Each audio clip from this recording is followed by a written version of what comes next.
Greetings, greetings. Welcome into another Messages from Ori. It's day-oyabunmi. Thank you so much for joining me today. Today we're going to focus on the soul contracts that we are meant to fulfill in this lifetime. But before that, if you're interested in a personal reading, a personal tarot reading, an Ifa or Orisha reading, if you're interested in online trainings, ebooks, anything like that, check out my website, alston.com.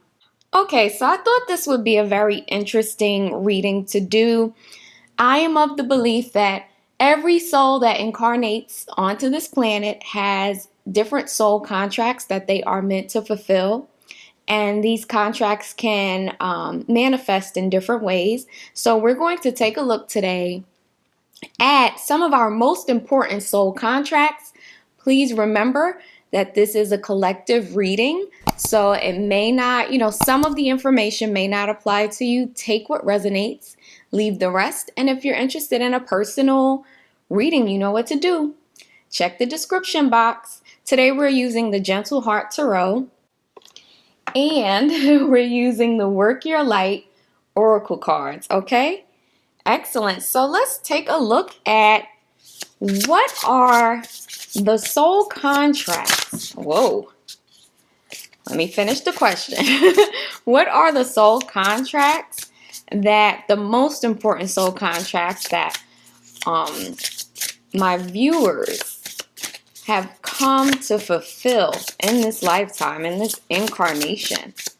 What are some of the most important soul contracts that they need to know about, that they need to hear about? Some of you have strained relationships with money and the concept of wealth and building wealth. There's like this poverty mindset that some of you carry based on some of the experiences you've had in life, but also some of the experiences from past lives. And your soul contract is to form a healthy relationship with money, the concept of money and wealth. Perspective. I'm getting perspective, and I know I'm included in this group. For some of you, your soul contract, one of your main soul contracts in this incarnation is to learn how to switch your perspectives to make them more healthy. Some of you think very negatively, and you project negative occurrences from the past into your future, right? You just expect the worst. You see the worst in every situation. You see the glass as half empty, and this is something that you need to learn how to work on in this lifetime. Yeah, your perspective is skewed towards the negative, and because of that, you're just going to see more negative than is real, if that makes sense. Okay, so let's start with these two. There we go with perspectives. With the 10 of Swords, and we have the Queen of Crystals here. So with the 10 of Swords, what I'm seeing is, for some of you, when we see the swords come up in a reading, we know that speaks highly of communication, of thoughts and things like that. But this person has basically been defeated. And in this case, we're going to say this person has been defeated by their own thoughts. In a way, the way this person thinks is a betrayal to themselves. It's like if you're someone who wants so desperately to be in a healthy relationship and a healthy union, but all you can focus on is the disappointments you've had in love, is the failed relationships that you see out in the world, then in essence, you're doing this to yourself. You're stabbing yourself in the back. You're not even allowing yourself to see the possibility of the good that you can have in your life. You're not open to seeing the good that already exists. So your soul contract, is one of them. is to really check your thoughts, check your thinking, and make sure your thinking is not detrimental to you. For some of you, your own thoughts, are your enemies. It's not an enemy outside of you. It's your thinking. It's your processing of information. It's, your perspective being skewed towards the negative. For some of you, you do have soul contracts where you are being betrayed by others, and you have to learn how to protect yourself and to bounce back from those betrayals, to bounce back from those times where you feel like you've been left for dead, where you felt so hurt, right? And depressed and just betrayed by others to the point where you feel like you can't go on. Part of your soul contracts is to get up, right? And to really move forward in spite of what has happened to you. For some of you, this is going to suck, and I know it is, but for some of you, one of your soul contracts is to go through suffering. It's to go through pain. It's to hit rock bottom so that you can rise up again like the phoenix. With this Queen of Crystals here, for some of you, your soul contract is to really tune into your inner vitality, passion, and power, and that it would be activated and that you would live in a very awakened state. It's like some of you have fire in you and you're not allowing that fire to rise up. You're not utilizing it for manifestation. You're kind of just keeping it tucked away. You're afraid of your own power. And for some of you, your soul contract is to tap into that power and exhibit it here on the earth in this incarnation. For some of you, your soul contract is that you need to be empowered. For some of you, you haven't been empowered. You felt like crap. You haven't felt confident and courageous. You felt left behind. You haven't felt like you've been able to rise up and do the things that you want to do. So it's like the divine is saying you need to go from this Ten of Swords energy to this Queen of Crystals or this Queen of Wands energy, where you're courageous with the lions down here, where you're accepting of who you truly are,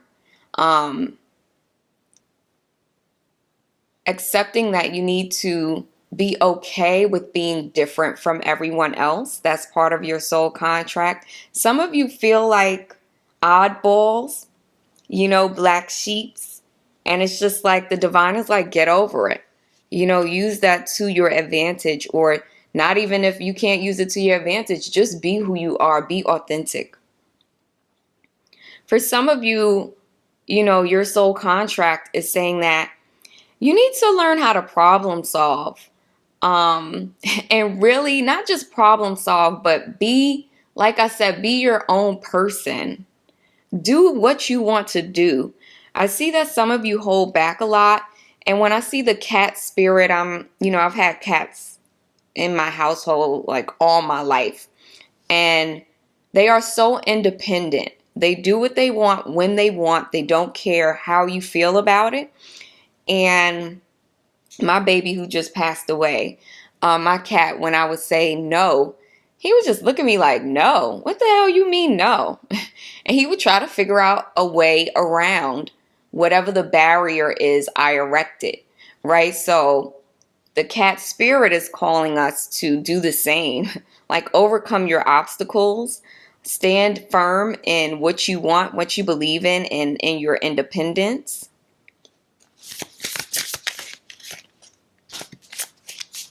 Soul contracts that we need to be aware of. Jeez, tell you, man. Certain readings, the cards are just ready. Soul contracts that we need to be aware of. Yeah, the divine really wants to speak about this topic. I feel like we're avoiding certain soul contracts. And the divine is like, you need to come on. Soul contracts I can barely even shuffle. Soul contracts. Some of you have crippling shyness. Like, you are so shy. You stay out of the spotlight. You lack confidence. You don't really like being in, social situations. Part of this is because you're an empath, I'm hearing, and sometimes it feels overwhelming. So part of your soul contract is to learn how to work with your empathic nature. Some of you are very, very introverted, but to the point where it stops you from living life. So part of your soul contract is to learn how to overcome that. For some of you, one of your soul contracts is to learn how to loosen up, let loose, and have fun. For others of you, you have to be careful of addiction with the Three of Cups energy here.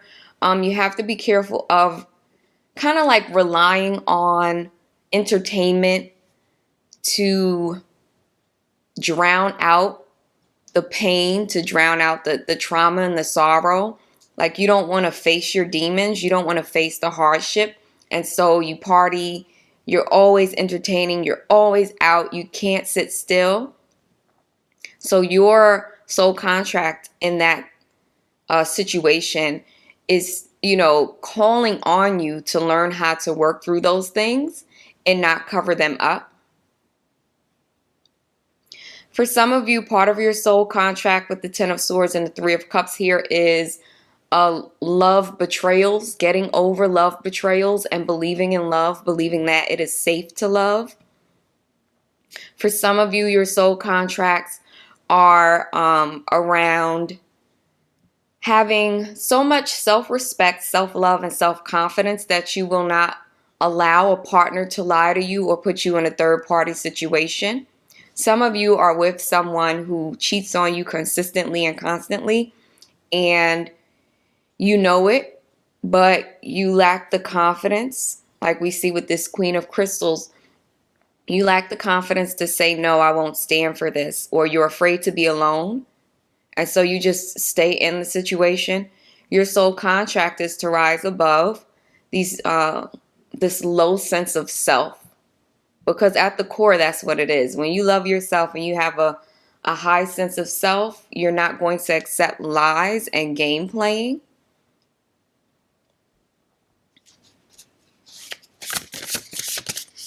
More on the soul contracts that we have and we need to work through. For some of you, there is a child. Your soul contract is to bring a child here to the planet. I see that some of you have kind of given up on that notion, or you're just like, whatever, like, I don't see that happening. But the divine is saying, it's very, it's highly possible, highly probable, because there may be an ancestor that needs to come through you, or a child that's going to grow up to be really powerful, really impactful. And so, don't be in this Ten of Swords energy where you've given up. Just even if you can't be super hopeful about it, be neutral, be open to the fact that situations change from day to day, right? From moment to moment. But a soul contract for some of you is that you are meant to bring forth a child. I've been getting like boy child supposed to come through someone or something. Someone, I'm sorry, why did I say something? I don't know, that's weird. Yeah, so a child coming through is part of the soul contract. Some of you have had really bad issues with your womb health, with your reproductive health, with the Ten of Swords here. And like I said, you just kind of feel like you're not even sure if that is a message that you can accept, With the Page of Swords here, she reminds me of the magician, like pointing up and pointing down. when it comes to manifesting. So I'm going to say, for some of you, your soul contract is that you need to learn how to manifest. And that comes from like perspective and believing that you can manifest certain things. I see again that some of you have given up. Life has kicked your ass and you're just like, whatever, I don't know. I don't know about manifestation. I don't know about these desires and dreams I had. I don't know if they're going to come true. But there's a need to kind of believe in yourself, believe in your ability to co-create your reality here on the earth. For some of you, your soul contract is around, we talked a lot about perspective, but going back to an easier time when it comes to your thoughts and your thinking. Remember when you're a kid, I feel like even if you lived in a tough neighborhood, if you experienced poverty, you still just had so much fun, like you prioritized fun and play over everything else. There's a need to kind of explore your childlike side, your playful side, that energy. The inner child doesn't go away. We kind of tuck it away because we feel like we need to, right? So part of your soul contract is to learn how to tap into that energy. For some of you, I see that tuning into that energy, that childlike energy, is actually what leads to manifestations for you.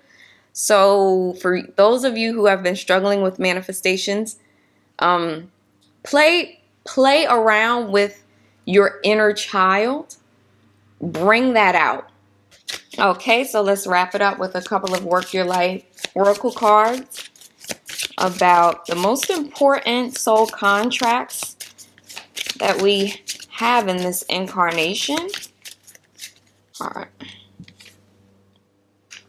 Awakening. It says energetic upgrades, a new way of being and integration. So for some of you, your soul contract is about you awakening, about you having a spiritual awakening and literally like integrating every aspect of your being into your wholeness, like bringing it into wholeness and becoming renewed in that way. So some of you, you're going to have a spiritual awakening in your life, or you're meant to. Remember, there are certain situations where we get to choose, and with soul contracts, you get to sometimes, I believe, you get to choose which ones you go towards and fulfill and which ones you avoid.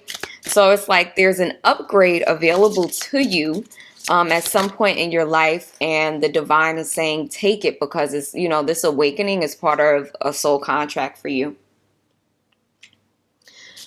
So with this card, we see this figure is fragmented, right? And this fragmentation, when we see integration here, makes me think of the need to kind of bring all aspects of the self into being, including your shadow. So shadow work is very important for some of you when it comes to your soul contract. This one says align your life. What is not aligned or needs to change? So part of your soul contracts is to really look at yourself and be honest with yourself about what needs to change in your life at different times. I feel like the divine wants you to avoid stagnation. Some of you may be like natural nomads and you hold back. Like you don't want to be a nomad. You don't want to move from place to place and have like that spirit of movement and change and shifts. You kind of just want to be stable. But for some of you, a soul contract for you is that you need to constantly realign with what your life is calling forth from you at different points throughout life. Okay, so it's like at one point in your life you're meant to be in the state where you went to college. At another point in your life you're supposed to be somewhere else doing something else so that you can meet someone that leads to something else. Like be open to movement. And one more card about our soul contracts. Okay, so this one is for empaths. For some of you, It says get grounded, empaths, highly sensitives, connect with nature. For some of you, part of your soul contracts, one of your soul contracts is that you are an empath and you're highly sensitive and you need to learn how to work with that energy. During this lifetime, during this incarnation, they want you to see this figure is very centered, and she's centered in nature. So nature will help some of you as empaths get grounded, but the divine is saying that part of your journey is to learn how to work with your empathic natures and really balance yourself out and ground yourself. Thank you so much for joining me for another episode. Please like and subscribe, and I'll talk to you next time. Bye.